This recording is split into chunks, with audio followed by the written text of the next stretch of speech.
Assalamualaikum dan salam sejahtera. Saya Nur Afiah Humaira binti Afendi, wartawan dari Sri Laks TV.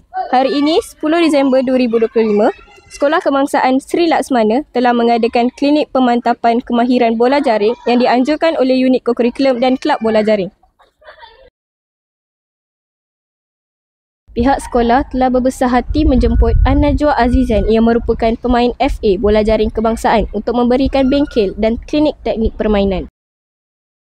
Klinik ini diadakan bertujuan untuk mengisi masa lapang murid-murid dalam meneruskan aktiviti PDPC selepas ujian akhir semester akademik serta untuk memantapkan lagi kemahiran atlet-atlet bola jaring SKSL untuk terus memperolehi kejayaan pada masa akan datang.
Assalamualaikum dan salam sejahtera.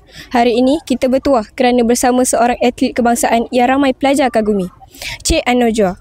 Terima kasih kerana sudi hadir ke sekolah kami. Jom kita mulakan sesi santai kita hari ini. Cik Najwa, boleh kongsikan sikit macam mana mula jatuh cinta dengan sukan bola jaring? Saya start ceburi sukan netball ni daripada saya umur 13 tahun. Masa tu saya tak expect lah sebab saya daripada suka olahraga. Tapi saya nak masuk ke sekolah menengah tu, saya ditawarkan ke sekolah sukan Kuala Lumpur mula-mula. Masa tu saya one of the pioneers lah untuk sekolah sukan Kuala Lumpur. And then time tu saya masuk tiket olahraga. Tapi bila saya dah masuk ke sekolah tu, tiba-tiba coach netball tu cakap dekat saya, why not you join netball sebab you ada size kan. And then started from there, I played netball. And then main. Masa saya umur 15, saya wakil Malaysia buat pertama kali. Umur 15. Siapa yang paling banyak bagi semangat kepada Cik Najwa sepanjang perjalanan sebagai atlet? As an athlete, saya rasa mak saya main peranan yang sangat besar lah dalam life saya. Sebab apa-apa yang saya nak buat pun actually it's not just sports. Tak kisahlah apa benda yang saya nak buat pun dalam apa-apa bidang pun, saya rasa mak saya sangat supportive and I am very lucky and very fortunate to have a very good support system. Apa momen atau kenangan paling manis yang Cik Najwa tak boleh lupakan sebagai pemain negara? Kenangan yang paling manis Paling manis? Paling? Satu je? Susah ni, saya wakil Malaysia 15 tahun. Tak adalah. Paling manis is of course SEA Games Kuala Lumpur 2017. Masa tu sebab kita dapat main dekat home ground. And I think if I'm not mistaken, after 16 years, kita kemarau 16 years or I think 16 years. Panjang lah. 16 years is it? 16 years of kemarau, tak dapat medal, tak dapat pingat emas. And then masa tu saya umur 20. Saya dapat menangkan Malaysia pingat emas after 16 tahun tak dapat pingat. So I think that was one of the biggest achievement yang saya pernah saya pernah ni lah, and saya rasa benda tu sangat joyful untuk saya. Setiap atlet mesti ada cabaran. Apa cabaran yang paling besar bagi Cik Najwa dan macam mana Cik Najwa atasi? I think the sport itself is a challenge because kita tahu sukan netball ni is not one of the main sport dekat dalam Malaysia. We're working towards it, but I think the sport itself tu saya rasa kalau nak pergi jauh dalam sukan bola jaring ni, kita kena main dengan hati. Saya memang tekankan benda ni kat ramai orang. Kalau nak main netball, mesti kena ada passion. It's not about the fame, it's not about money, it's not about everything else. It's about having the heart and kena ada hati untuk go through the sports. Sebab macam-macam yang lagi lama you dalam sukan ni, lagi macam-macam cabaran yang you kena go through. So I think the sport itself is a challenge.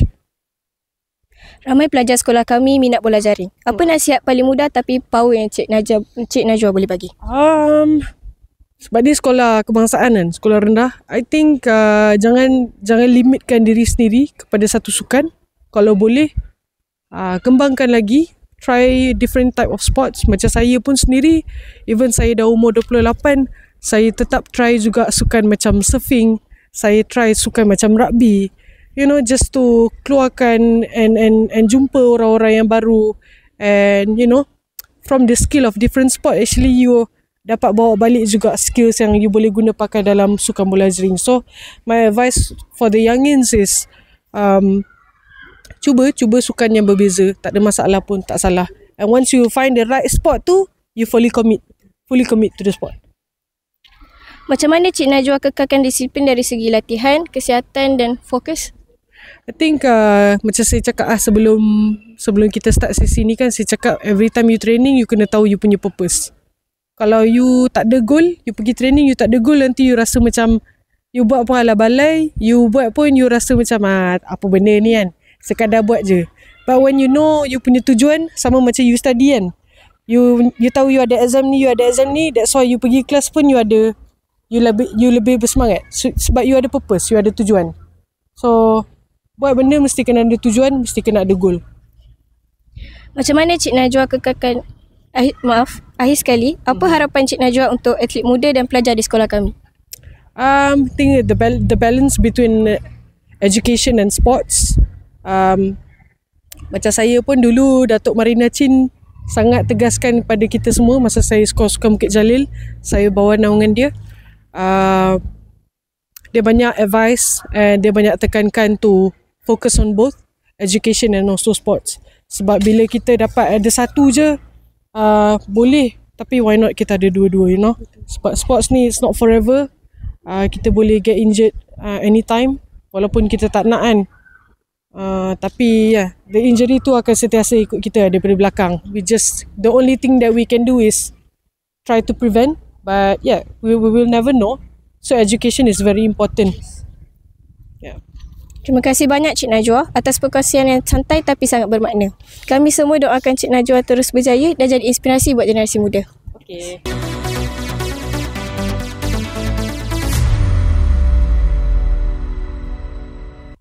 Demikianlah tadi rintitan peristiwa klinik pemantapan kemahiran bola jaring yang telah diadakan di sekolah kita pada hari ini. Syabas dan tahniah diucapkan kepada unit kokurikulum khasnya Kelab Bola Jaring di atas keanjuran klinik tersebut. Semoga bola jaring SKSL terus menempah nama di pesada negeri dan kebangsaan.